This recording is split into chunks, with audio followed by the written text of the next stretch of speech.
Cheers, or as they say in Russia, Ura. Welcome to day 3 of my alternative tour. Today I'm going to do a reading. It's directly related to the picture that I posted yesterday on day 2, and also to a topic that Rosie, Millard and I were talking about in our conversation on day 1, namely travel. And this particular section from the book is called To Russia with Love. Here we go. At the tender age of 17, in June of the baking hot summer of 1976, having successfully passed my driving test and sensing the welcome proximity of adulthood, I embarked on what will always remain one of the trips of my lifetime. I went to Russia. This was an opportunity that had come up at school. As the time drew near for departure, and indeed by the time the day arrived, I knew that I would be surrounded by not one person that I knew, nor even from my hometown. I would be away from home and anything familiar for the first time, without any family or friends for the best part of a month. No mobiles in those days, and in reality, given where we would be, little or no means of communication at all. But I was not alone. I would be sharing this Eastern Bloc excursion with more than 30 other 17 to 19-year-olds, 2 experienced drivers, our leader and his second in command. We were a bunch of intrepid, brave or crazy adventure seekers, thrown together and ready to have our eyes and minds opened. Although in those first few days, and when planning to go on the trip, we naively had no idea quite to what extent this would happen. So the group assembled somewhere in the Midlands, drove to Harwich, and then got a ferry across to Ostend, where we got our first experience of what would be a food staple for the next few weeks, served from a hatch in the back of the coach, namely tinned meat and sandwich spread.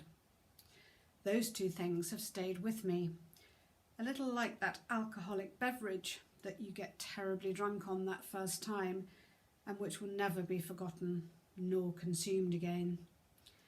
And then we set sail in our hot, sweaty and excited sardine can across Belgium, Germany, Austria, Hungary, Romania to Russia. Leaving the coach in Odessa and flying to Moscow on a very small Aeroflot machine, being served boiled sweets en route. Returning to Kiev to our trusty truck and homeward via Czechoslovakia and back through Germany and Belgium. Most of the geopolitical landscape has changed now, and certain towns and cities belong to different countries. Socially, politically and economically, many things are different now too. The focus of this trip was going to be on communist Eastern Europe, one-party states, where freedom did not exist from the majority of the population. Transportation, communication and economic fluidity has moved on a great deal since then. Those things did not exist in the same way in the countries we were venturing into then. They were more often than not non-existent, and with punishment for transgressions a serious business. We were almost completely ignorant about the reality for people living in those countries. We had been advised to take plenty of Wrigley's chewing gum, maybe some spare blue jeans and other items not easily attainable to the people there, but with which we could show our appreciation for the welcome shown to us. At times we felt like animals in a zoo as we made our way down hillsides and through quiet towns and villages. The children, dressed in no more than rags, would somehow be able to preempt the very rare Western coaches passing through and come rushing up with outstretched hands as we threw things out of the window to them. We were a complete novelty to these eager, smiling faces. We had raced along, stopping memorably in Frankfurt for one evening, where a small group of us encountered Continental Cafe Society for the first time. We enjoyed outdoor table service along narrow cobbled streets, the trusting nature of serving food and drink before taking payment, unattended by adults, eating a tasty pizza and drinking a beer. Then, thrilled by the challenge, we did a successful dine and dash. You have to do it once in your lifetime, and if you can't when you're 17, then I'm not sure when is appropriate. I accept no responsibility for any person under the age of 21 doing this, having read this book, but would heartily encourage you to do it at least once before you are 30. My memories from this trip are a myriad of jumbled up things. Referring to a photograph album I still have, I've been able to piece together our route, but where and at what stage of the trip some things happened are less certain. Our accommodation along the way was always rough, generally small shacks or chalets in Moscow university halls, stark even compared to the ones I was to know as a student, and sometimes extremely bleak. Bed bugs abounded.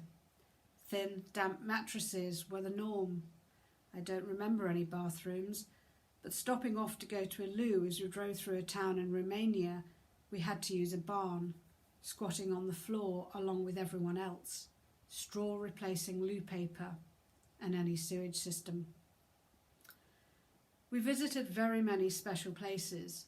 Vienna, which I've been fortunate enough to revisit in rather more stylish circumstances, even enjoying a private performance by the famous Vienna Boys Choir.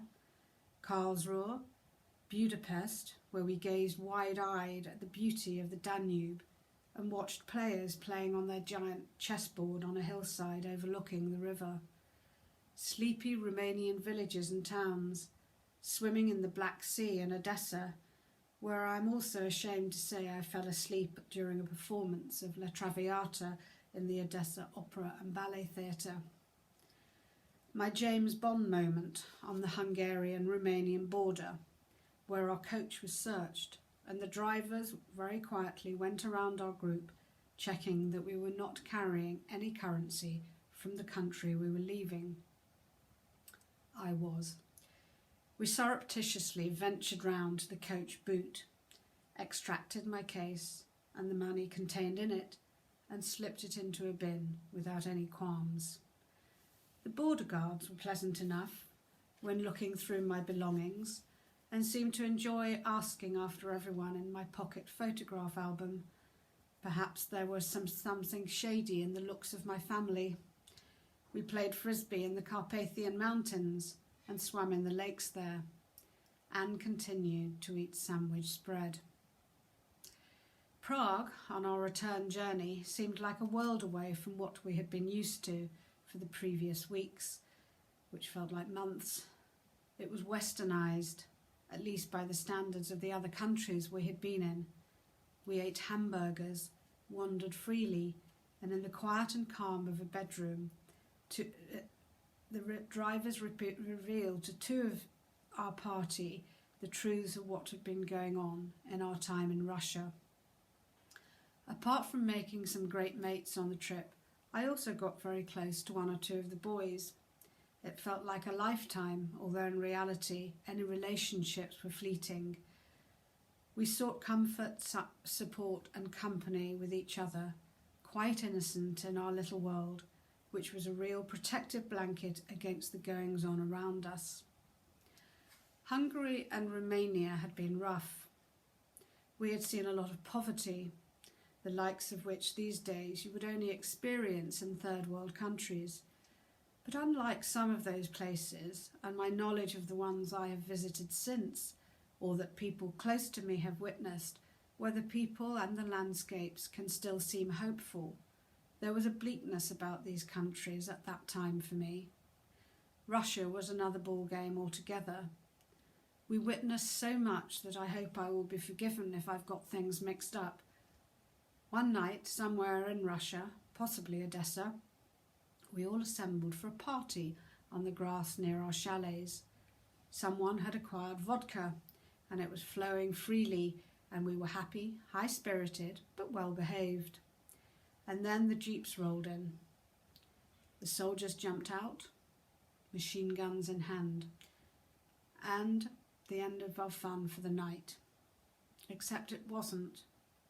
The condition of some of our chalets was so dire that some of us decamped the coach to sleep.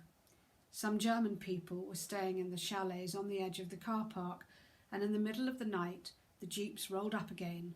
But this time they beat on the chalet doors, dragged some people out, attacked them, and left. We saw all the sights in Moscow. We queued for 4 hours to see the supposed body of Lenin, Red Square, the gun store, boys with machine guns guarding monuments, peroxide beehives, powder blue crimpline coats, locals queuing for hours to buy small quantities of rationed food. Some of the braver, or more foolish, amongst our party exchanged their jeans for Red Army belts, which they managed somehow to wear undetected under their underpants all the way home.